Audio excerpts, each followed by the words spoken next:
Edad 60 o 65 anyos, karaniwang nagre-retiro ang mga tao. Nagpapahinga sa trabaho. Pero ibahin nyo ang mga lolo at lolang ito. Nakakahanga na hanggang ngayon, kayod kalabaw.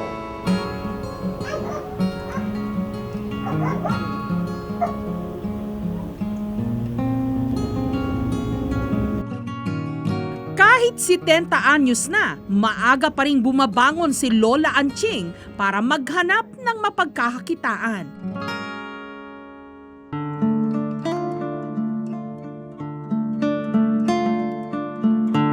Tumanda na kasi siyang dalaga, kaya't mag-isa niyang itinataguyod ang kanyang sarili.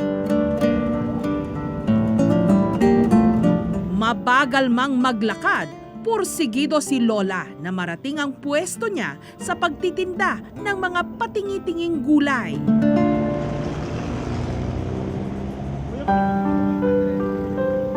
Gusto ko talaga magpahinga na ako. Mga may kukup-kup sa akin, gusto ko magpahinga na ako. Hirap na ako sa buhay ko. May sakit pa ako. Kung wala sana akong sakit, di bala ko magtrabaho. Halos hindi na nga ako makagulapay.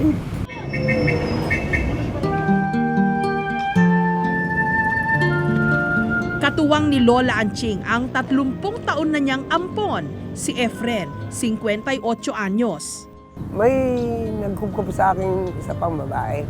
Ngayon, ibinigay ako sa kanya. Kung hindi ako kinukup niya, di palaboy-palaboy din ako.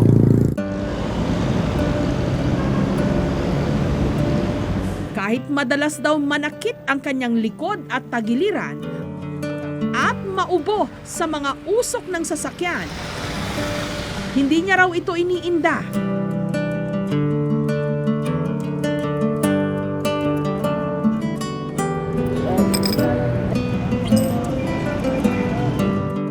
Ay, alas 12 na ngayon. Eh, ito pa lang ang binta ko, oh. 30 pesos, 31. Dahil kakarampot ang kanilang kita, kalimitang tinapay ang kanilang pananghalian. Talagang kapos na kapos ang pagkain. Halos nga hindi nga man nga kumain eh. Ang mga pagkain ko noong araw, hindi ko na natitikman ngayon. Sa baboy nga, hindi na ako nakatikim ng kahit kundi.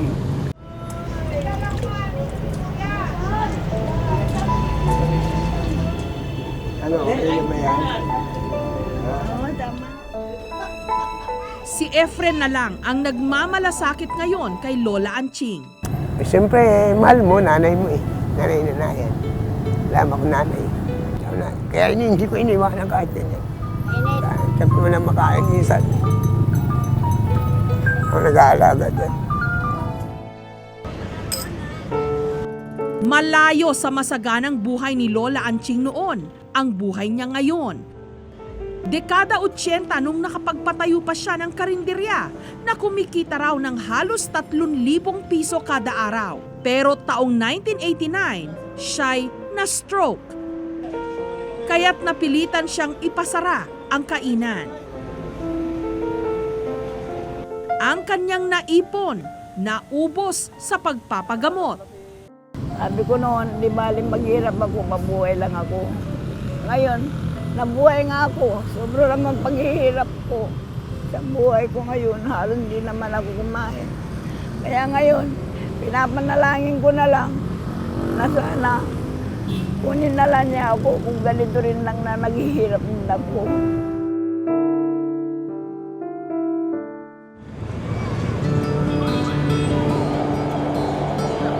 Kahit kalat na ang dilim, pursigido pa rin makabenta si Lola. Ano yun?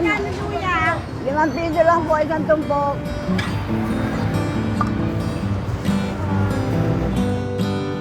Sa magrabong pagtitinda ko, nakabenta rin ako ng 145. Tama lang, pambili rin namin ng bigas.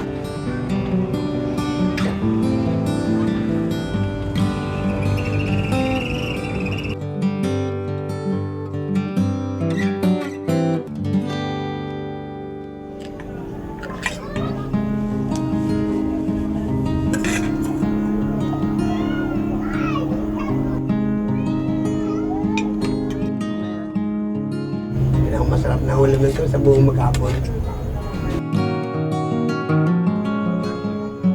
Sa pagtatapos ng araw, maagang ipinapahinga ni Lola Anching ang pagod niyang katawan. Nag-iipon ng lakas para sa panibagong bukas.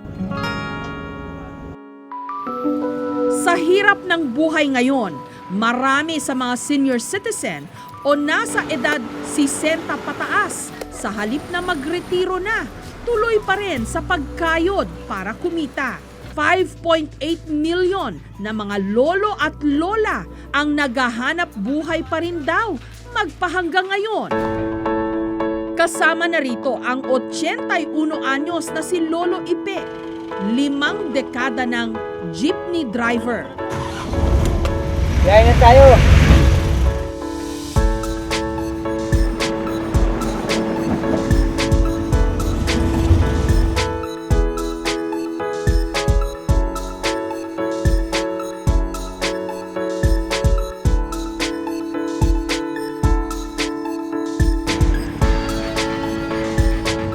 Pumuti man na ang kanyang buhok at nangulubot ang kanyang balat. Tuloy pa rin sa pagpapasada. Bayad po. Thank you. Sinusuportahan pa rin daw kasi niya ang 5 niyang anak at 21 mga apo. Simula akong mag-jeepney driver, 10 pa lang ang pasahe noon. Eh ngayon 8 na eh. Yung pagmamaneho ng jeep, talagang nakagawian ko na. Bahagi na ng buhay ko yan eh. Bayad na, bayad. Salamat to! 3 hanggang 4 na beses kada linggo kung mamasada ng jeep si Lolo Ipe. Ang kanyang boundary araw-araw, 400. Yun nga lang, mas madali na raw mahapo ngayon si Lolo Ipe. At malimit ding manlabo ang paningin dahil na rin sa kanyang edad. 210. Pwede na ito, maaga pa naman eh. Saka medyo pagod na ako eh.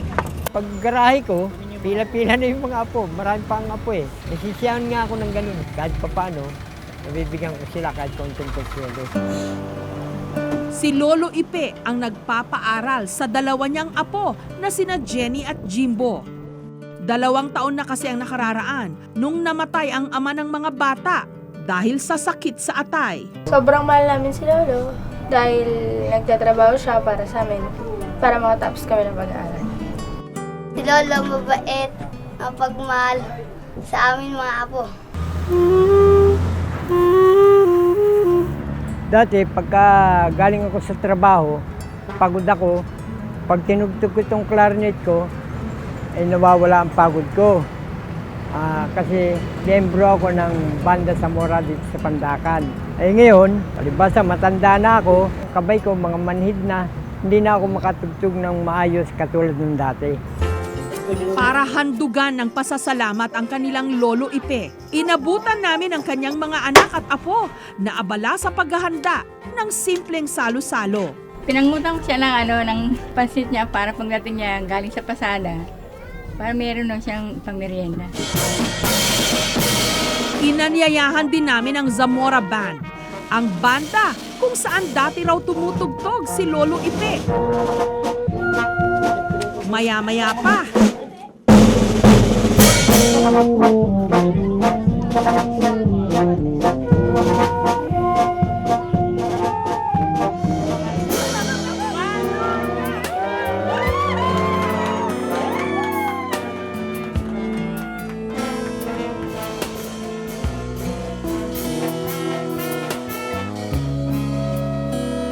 Masaya, nagulat ako, hindi ko akalain ganito kasaya. Ngiti lang, kahit medyo mahirap, ngiti lang. Mahirap man ang buhay, basta nakangiti ka, gagaan ang buhay mo.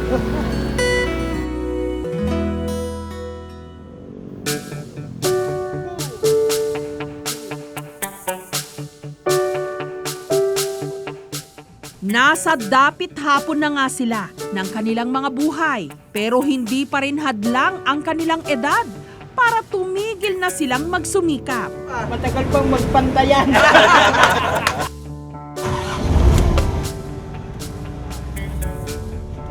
Sana nga lang, hindi pa huli ang lahat para makatikim naman sila ng kaunting kaginhawaan.